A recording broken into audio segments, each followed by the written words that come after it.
Hello, I'm Xilonen from the Children of Echoes. If you'd like me to forge some tools for you, just let me know. But I do have quite the backlog of commissions at the moment, so even if you submit a request now, it might be a while before I get to it.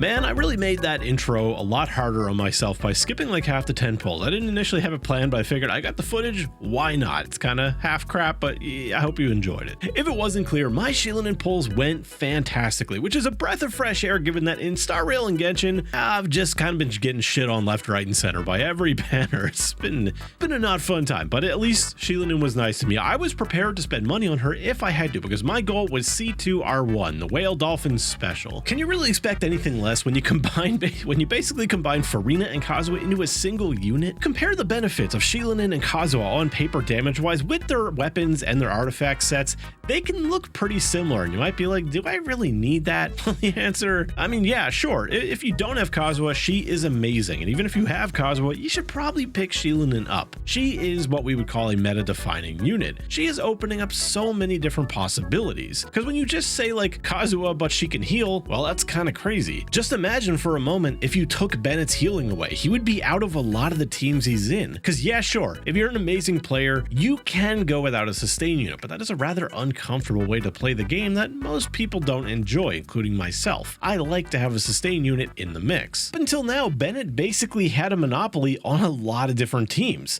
If you wanted to improve the DPS of certain characters and you wanted a sustain unit, Bennett was the go-to character. And Kazuha has kind of always been like the biggest damage increase for most characters, but there were some teams that he just didn't fit into well. For example, a team I always wanted to do was Ayato, Xilonen, and Furina. Three characters with incredibly synergistic kits, especially with constellations involved that all scale off of HP in some kind of way. It was a team I always wanted to do, but if you throw Kazuha in there to get the maximum benefit of 3 Hydro characters, well, you have no sustain, which is bad for Furina, bad for your life, and just not a fun time. Then of course comes along Xilonen, a character that can do pretty much everything Kazuha can do for that team and even more, especially if you get her C2. With the added bonus that Xilonen's resistance shred is a lot better than Kazuha's in usability. Viridus of Veneer requires you to swirl every enemy you wish to reduce the resistance of, whereas Xilonen just reduces the resistance of things around you, similarly to Zhongli's shield. This is a lot better for the content Ayato is actually geared towards. Not only that, but Xilonen's actually just has real tangible benefits, like being able to reduce the resistance of things that normally you can't swirl because of innate elements. And this Ayato team that I'm talking about, it's really whale level stuff. Like, all of these characters have quite a lot of cons, and I would not recommend it to anybody unless you also have some of these things. The core of Xilonen, Furina, and Xilonen is such an insane trio. These three are practically a team on their own. You can literally shove anybody in the slot and they are going to do well. But in all honesty, if your Xilonen is geared towards damage and not like with a Favonius bow and like ER and stuff, Xilonen is probably going to be doing the most of the damage. You throw Yoimiya in there, same thing. Even the Ayato team I mentioned earlier, he is not the one doing most of the damage. I don't even know if he's out damaging Furina, because Furina and Xilonen are disgusting supports, and Xilonen is just enabling them to be even more disgusting. Xilonen gives the damage buff to the main fielder, but both Furina and Xilonen give their damage buffs to everybody, which makes Xilonen an exceptional character for teams like this, that have everyone contributing to the damage except Xilonen herself. Now, to be fair, Kazuha was capable of achieving a very similar result with double swirling, but double swirling can be a little bit of a pain in the ass depending on the enemies you're fighting. Sometimes it's relatively easy, at other times it can be fairly annoying, and Xilonen is just effortless. Now, unfortunately, her kit does still have some of that jank with the artifact set, but if you're just content with getting res shred for every element in your party, then you don't really need to worry about that. Just make sure you activate the artifact set on whatever the most prominent or powerful element is in your party, and just be content with that. The enemies are absolutely going to explode either way, so like, you know, just choose how much overkill you want. I should probably mention Neuvillette, the elephant in the room. Everyone knows it. It's been a joke that yeah, he's got a new character in his team and he's monstrously overpowered, even more so than before. The numbers I've been seeing with my Neuvillette have been gross. Am I sad to see Baiju go from pretty much the only team I used him in? Yeah, a little bit, but honestly, I do not care, because just like Xilonen, ever since she was released, I kind of want to shove Xilonen in every team possible. Funny thing here is, Xilonen actually went through the same thing Xilonen Xilonen went through. You know, when Xilonen came out, everyone was like, why would I want that? I have Xingqiu. The answer is because you can use both of them. And that is exactly what Neuvillette is doing. He's using Kazuha and Xilonen, getting a massive Hydra Res Shred, lots of all damage bonus,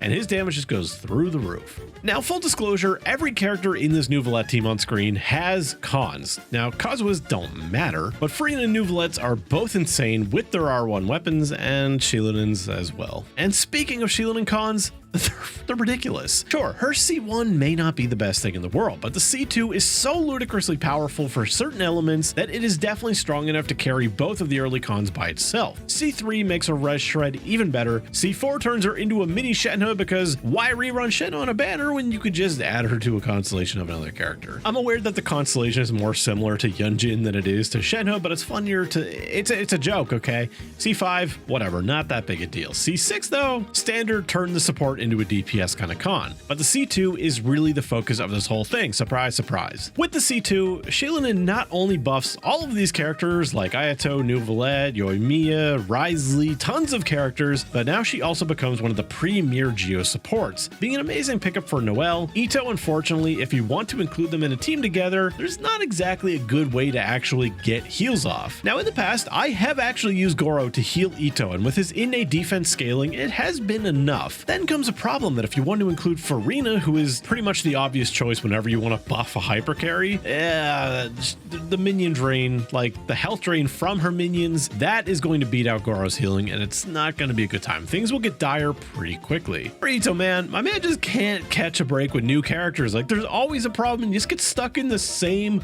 boring ass team. Meanwhile, the other Geo characters, they are doing pretty damn well with her. Like, Navia just got a new teammate. Hell, Ningguang can probably use her, because I mean, like, pretty much every Geo character was trying to include Zhongli because it was the only way to reduce Geo Res, and it's not even as much as Xilonen can do. There is actually one sad part about her C2 I would like to talk about, and that is the Electro part. When I first read it, my mind went to Cyno. One of Cyno's biggest issues has always been his long-ass elemental burst cooldown that makes him relatively unusable. I saw, hey, wow, you can reduce the cooldown of his resistance and also give energy back, effectively putting him into an entirely different category of burst cooldown and cost. The downside is it only works on the second rotation of a Cyno team because it doesn't preemptively reduce a cooldown of a burst you're about to use. It reduces the cooldown of a burst that is currently on cooldown, which probably should have been clear through the wording, but it was wishful thinking. Cooldown reduction is such a rare thing to get in Genshin Impact, and well, previously the only effect we had like this is Raiden's C6, which is notoriously bashed by a lot of people, but not many people have it to actually use it themselves to find out. So I really thought this would be my way to finally play around with it, but now that I got it, the one situation I was really excited for just didn't pan out, so I don't know. Might be some way to do a mono Electro team with it and actually just constantly spam bursts like crazy, but I don't know. I did play around with some mono Electro teams that definitely were not optimized, but the Raiden one I tested, I think it would be a lot better if you just did a typical hyper carry Raiden with like Kujisara and Bennett, because just like I said earlier, she really shines when everybody is contributing a lot of damage. Or you got someone like Neuvillette who's doing like 4 people's worth of damage all by himself. And the Electro units, even though Fischl is a really strong support, she is best when she is enabling Electro reactions, not her raw damage. And the same thing more or less goes for Yaimiko, but her burst will hit really hard. Even though a team like that, the mono Electro that I was talking about, didn't pan out, it probably still is a lot better with Xilonen's existence. She is just enabling an insane amount of things, and admittedly, my perspective on power is getting absolutely warped by units like Neuvillette and Arlecchino. And you bet your ass that Xilonen is joining that pantheon of overpowered units. She is easily a top 10 character.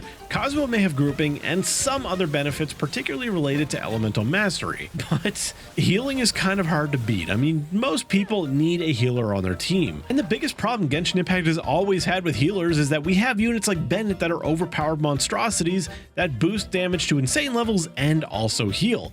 Meanwhile, we have units like Chi-Chi that have always been really bad because that's all she can do. And more often than not, she actually can't heal as much as some of these characters. Like Bennett is no slouch in healing. He is an insane single target healer. And now we have Xilonen. who possibly heals just as much as Ben in single target without any restrictions. Okay, well, technically she does have a restriction as she needs elemental diversity. If you just stuff the team with Dendro, Animo, Geo, she's gonna become just a nuker. It's a pretty good sign that the only negative thing I have to say about Xilonen right now is how she's making me feel about upcoming characters. Like right now we're getting Chaska on the horizon and we know that she's Animo, and since Xilonen can't reduce the resistance of Animo characters or really reasonably buff their elemental damage bonus, well, I just don't care as much. I want people that work with Xilonen. She's just such a fun character, and like I haven't even mentioned the overworld aspect. Man, these three characters all have crazy overworld abilities and they are like the hyper carry trio. It just makes me so excited for what Mavwika could be. Whether she's an off-field pyro damage dealer or some kind of on-field DPS, she's going to fit into this team so well, and if she has an overworld ability, man, I'm gonna be happy. Attaboy!